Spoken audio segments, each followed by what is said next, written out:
환영합니다. 에펠리는 Realme GT A Pro이고 오늘은 이 기기에서 화면을 녹화하는 방법을 보여드리겠습니다.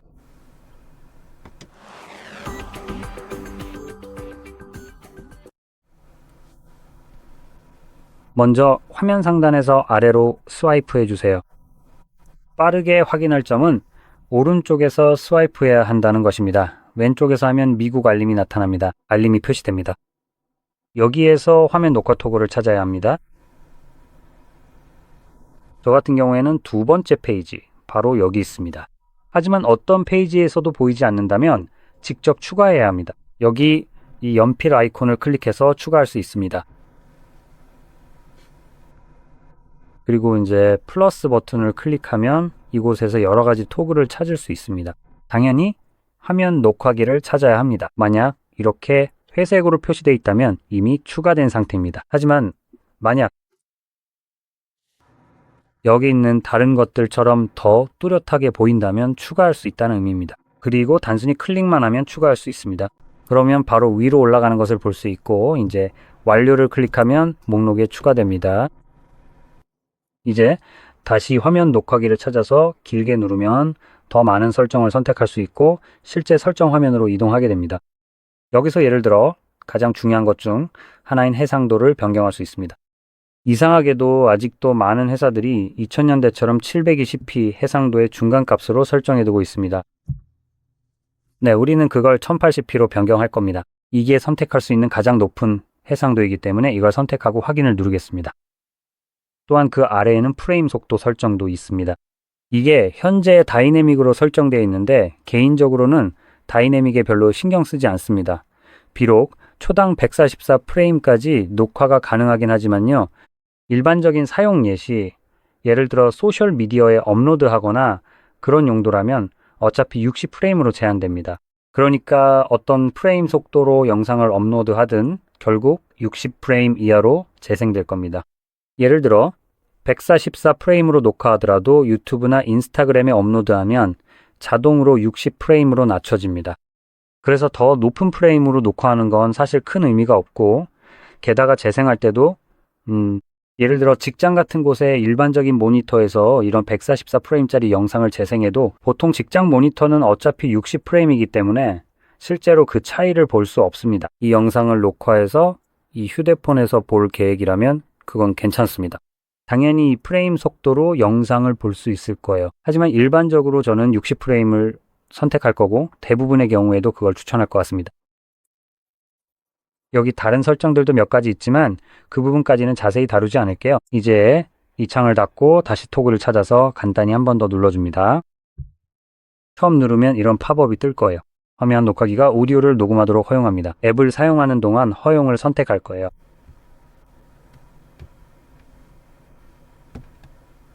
다음 단계로 넘어가겠습니다. 이제부터 이 토글을 누를 때마다 이런 창이 바로 뜨게 됩니다. 여기서는 오디오 녹음에 두 가지 옵션이 있습니다. 시스템 사운드와 마이크가 있고 두 가지를 동시에 활성화할 수도 있습니다. 하지만 그렇게 하실 계획이라면 헤드폰이나 이어폰 같은 걸 꼭 사용하시길 강력히 추천합니다. 또는 휴대폰에서 소리를 음소거하는 것도 방법입니다. 그 이유는 두 가지 소리를 동시에 녹음할 때 때때로 에코 현상이 발생할 수 있기 때문입니다. 왜냐하면 시스템 사운드는 실제로 소프트웨어 측에서 녹음되기 때문입니다. 그래서 소리를 들을 필요는 없고 휴대폰은 여전히 그 소리를 녹음합니다. 하지만 그 소리가 스피커를 통해 나오면 마이크가 다시 그 소리를 받아들이게 됩니다. 이런 경우에는요. 그래서 마이크는 휴대폰 소리가 아니라 여러분의 목소리를 들어야 합니다. 따라서 이런 상황에서는 에코 현상이 발생할 수 있습니다. 그래서 저는 이런 경우에는 헤드폰을 사용하거나 볼륨을 줄이는 것을 추천합니다. 어쨌든 저는 시스템 사운드만으로 녹음을 시작할 거고 지금 녹음이 진행되고 있는 것을 볼 수 있습니다. 그래서 지금 제가 하는 모든 행동이 대부분 기기에 의해 녹음될 것입니다. 그리고 예시로 두 개의 다른 앱을 열어볼 건데요. 먼저 어떤 걸로 시작할지 볼게요. 이게 괜찮을 것 같네요. 그래, 그냥 유튜브로 가자. 자, 이렇게 유튜브가 열렸습니다. 조금 스크롤을 해보고 다음으로 이런 쓸모없는 앱을 하나 더 열어볼게요.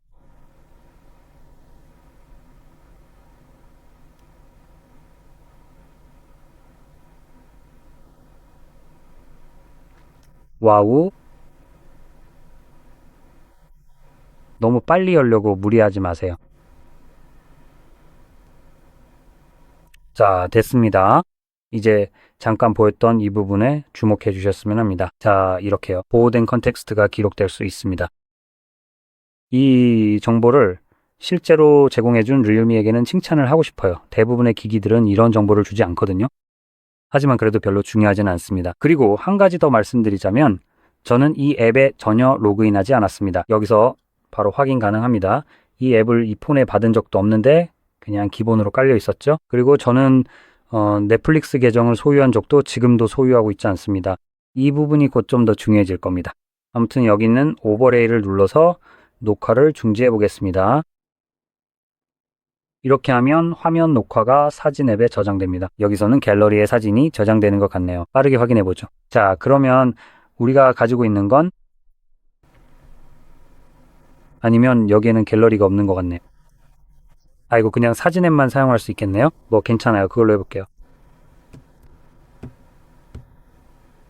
아니. 이제 다 됐습니다. 오케이. 그래서 이제 사진 앱을 열어서 아래에 있는 컬렉션 탭으로 천천히 이동해 주시면 됩니다. 바로 여기에서 확인하실 수 있어요. 보통은 여기서 화면 녹화나 스크린샷 같은 걸 찾을 수 있습니다. 이런 앨범처럼요. 맞아요. 그리고 비디오 앨범도 있는데 여기서는 비디오에 있을 것 같진 않아요. 네, 없네요. 하지만 여러분의 경우에는 있을 수도 있어요. 어쨌든요.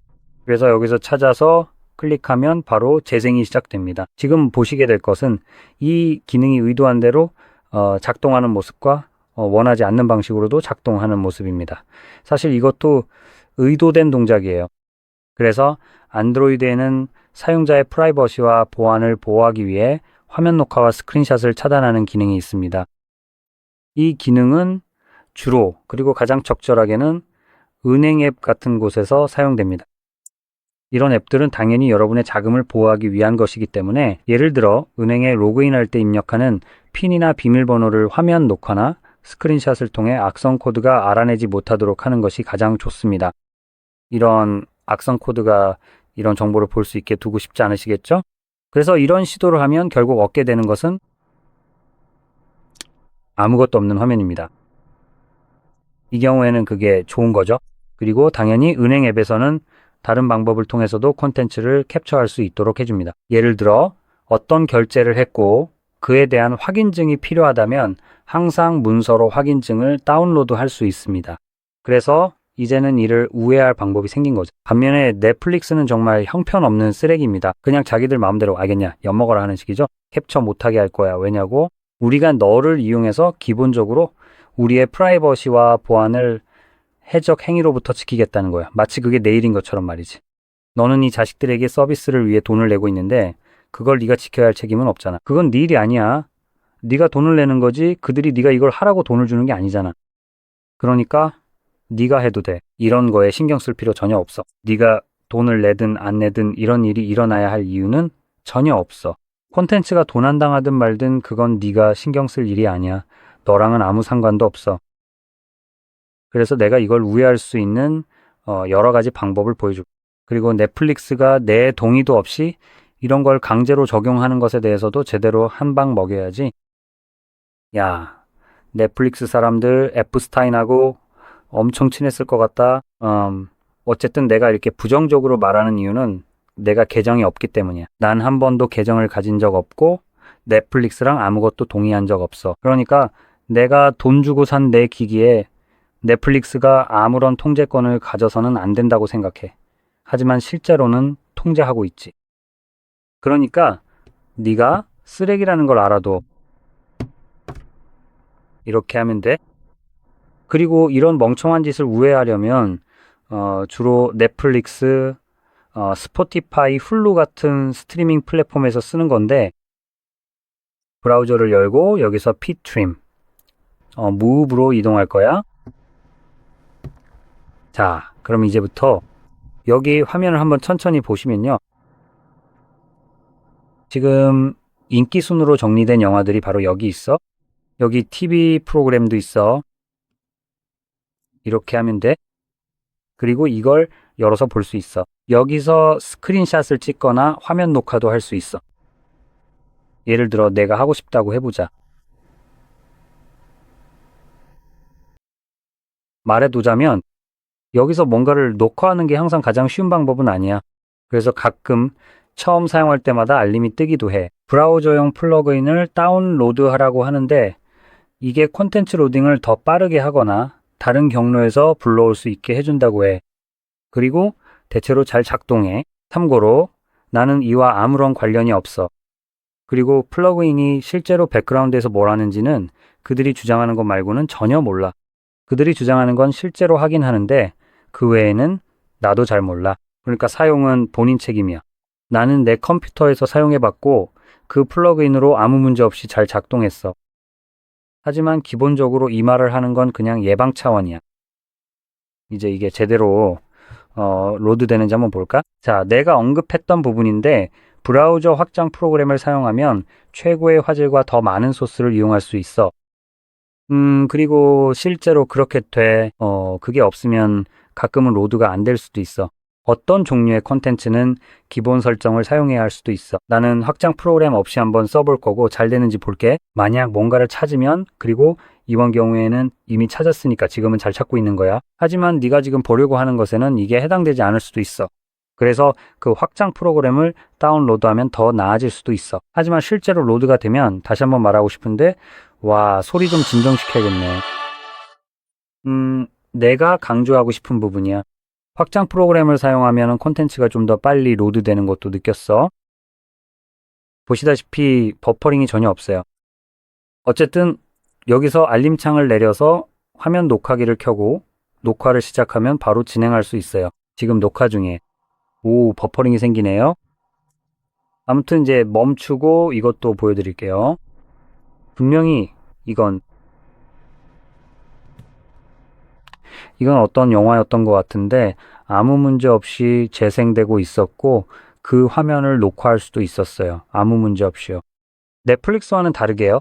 이런 엉망진창 서비스에 구독료를 내고 있다면 녹화할 권리가 있어야 한다고 생각해요. 어떤 이유에서든 법적으로는 저작권법을 위반하지 않고 최대 2분 정도까지는 콘텐츠를 녹화하고 공유할 수 있다고 알고 있어요. 맞죠? 이런 논리라면 녹화가 막힐 이유가 전혀 없어요. 이제 사진 앱을 열어서 그 콘텐츠를 확인해 봅시다. 사실상 이건 불법 복제에 해당하지 않아요.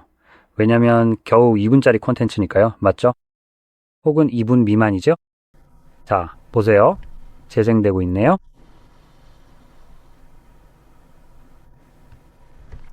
이제 됐네요. 물론 이건 가로 모드에서도 아무런 테두리나 그런 것 없이 사용할 수 있어요. 어쨌든 오늘은 여기까지입니다. 이 영상이 도움이 되셨다면 좋아요와 구독 부탁드리고 시청해 주셔서 감사합니다.